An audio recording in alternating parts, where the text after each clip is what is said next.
नमस्कार मेरे प्यारे बिहार वासियों, आज 4 जुलाई शुक्रवार का दिन है, लेकिन ये सिर्फ तारीख नहीं, एक आईना है हमारे समाज का, हमारे हालातों का और हमारी उम्मीदों का। कुछ कहानियां आंखें नम कर देती हैं, कुछ सवाल उठाती हैं और कुछ इंसानियत में फिर से भरोसा जगा देती हैं। तो आइए आज की 25 सच्ची और दिल से जुड़ी खबरों की इस यात्रा की शुरुआत करते हैं। कभी माँ का आंचल खो जाने पर पूरी दुनिया वीरान लगती है। ऐसा ही कुछ हुआ रामपरी देवी के परिवार के साथ, जो प्रयागराज कुंभ में अपनी माँ को भीड़ में खो बैठा। 4 महीने तक सबने मान लिया था कि माँ अब इस दुनिया में नहीं रही, लेकिन किस्मत ने उन्हें समस्तीपुर की गलियों में भूख प्यास से जूझते हुए एक फरिश्ते से मिला दिया, शिक्षक गंगाराम, जिन्होंने रामपरी को माँ मानकर घर ले आए। सोचिए, माँ के लौटने पर बेटों की आंखों में वो आंसू कैसे रहे होंगे जो हर उस बेटे की आंखों में होंगे जो माँ से कभी बिछड़ा हो। बेगूसराय में एक 22 साल की लड़की हिना अपने प्रेमी से मिलने आई थी, लेकिन उसकी कहानी अचानक खत्म हो गई। वो संदिग्ध हालत में फंदे से लटकी मिली, उसके शरीर पर चोट के निशान थे। अब सवाल ये नहीं है कि क्या हुआ, सवाल ये है कि किसी के जीने का हक इतनी बेरहमी से कैसे छीना गया। बेतिया के एक गांव में एक नई दुल्हन शादी के 10 दिन बाद ही घर से चली गई, साथ में 1 लाख रुपए और गहने भी ले गई। पति अब थाने के चक्कर काट रहा है और हर बार यही पूछ रहा है, मैंने क्या गलती की। पटना जंक्शन की भीड़ में खेलता एक मासूम बच्चा अचानक गुम हो गया। 2 दिन तक माँ बाप की आंखें सूख गईं रो रो कर, लेकिन फिर पुलिस ने एक चमत्कार कर दिखाया। बच्चा सीतामढ़ी से मिल गया, बाल बाल सुरक्षित। पहचान छिपाने के लिए उसका सिर तक मुंडवा दिया गया था, लेकिन बेटे की मुस्कान लौट आई और माँ की सांसें भी। अब जरा रुकिए, अगर आप भी चाहते हैं कि ऐसी सच्ची, संवेदनशील और जमीनी खबरें आप तक हर दिन पहुंचती रहें, तो प्लीज अभी चैनल को सब्सक्राइब कीजिए, ताकि आप एक भी सच्चाई से दूर ना हो।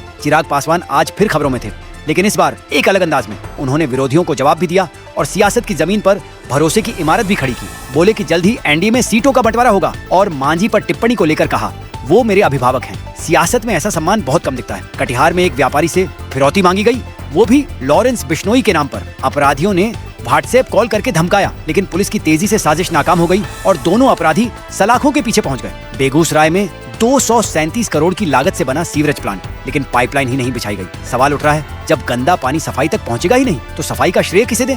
जमुई में एक और प्रेम कहानी सामने आई। एक माँ जो अपने से 5 साल छोटे प्रेमी से मंदिर में शादी करने पहुंची। कहते हैं, प्यार उम्र नहीं देखता, लेकिन समाज की नजरें जरूर देखती हैं। इस कहानी ने भी कई सवाल खड़े कर दिए हैं। बाइक चोरी कोई नई बात नहीं, लेकिन जमुई में जो हुआ वो डराता है। मेडिकल रिप्रेजेंटेटिव राजीव की बाइक बस 10 मिनट के भीतर गायब हो गई। चोर सीसीटीवी में दिखा, वो नजदीक घूमता रहा और मौका मिलते ही बाइक लेकर निकल गया। बेगूसराय में बच्चों की मामूली लड़ाई एक किसान की जान ले गई। मंदिर में लगा त्रिशूल हत्या का हथियार बना। हत्या के बाद आरोपी भागा, लेकिन फिर पकड़ा गया। एक मासूम सी बहस ने एक जीवन छीन लिया। औरंगाबाद में एक पत्नी ने पति की हत्या की साजिश रची, अपने ही फूफा और शूटरों के साथ। सोचिए, जब रिश्ते ही हथियार उठाने लगे तो भरोसे की जगह कौन लेगा। थोड़ा ठहरिए, अगर आपने अभी तक सब्सक्राइब नहीं किया है तो जरूर कीजिए, क्योंकि हम हर खबर को दिल से आप तक लाते हैं। न सिर्फ रिपोर्टिंग करते हैं, बल्कि महसूस भी करते हैं। सब्सक्राइब का बटन बस नीचे है, क्लिक कीजिए। भोजपुर में 3000 से ज्यादा ऑटो चालकों ने विरोध प्रदर्शन किया। स्टैंड टैक्स बढ़ोतरी के खिलाफ गुस्सा फूटा और सड़कों पर हजारों ऑटो रुक गए। सबका कहना था, हमारी रोजी रोटी से खिलवाड़ मत करो। जमुई में एक युवक ने